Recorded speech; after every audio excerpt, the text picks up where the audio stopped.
Նա գալիս է միշտ էլ ճամփաներով անհայտ, չքարտեզագրված, ինչպես ջուրն անձրևի կամ հալոցքի, սերն է։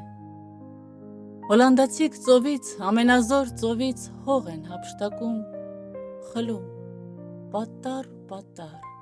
նշխար, սերն է։ Երբ վիթխարի նավը մոտենում է դանդաղ, նավարկելի գետի ցածր կամուրջներին սրանք թևերն իրենց վեր են տնկում, իսկույն անձնատուր են լինում կարծես, սերն է։ Հետդ զրուցողին պատասխան ես տալիս, խելոք կարգին սարքին մեքենայի նման, մինչդեռ մտքով անվերջ նրա հետ ես խոսում, ով հեռու է քեզնից,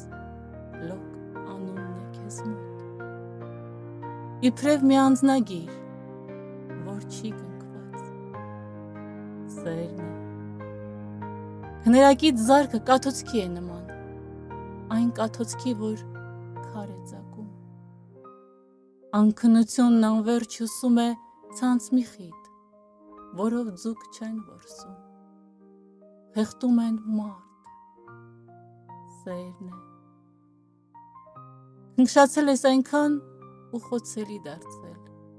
կարծես թե ապրում ես առանց մաշկի, սերն է։ Երկու աչքեր, անվերջ հետապնդում են քեզ, երկու աչքեր, ասես մի զույգ դրոշ, իրենց անջնջելի տիպն են դնում, կյանքիդ, խմած ջրիդ, ողջ աշխարհի և մինչև իսկ արյան գնդիկներիդ վրա, երկու աչքեր, դրոշ, կնիկ, հարան, սերն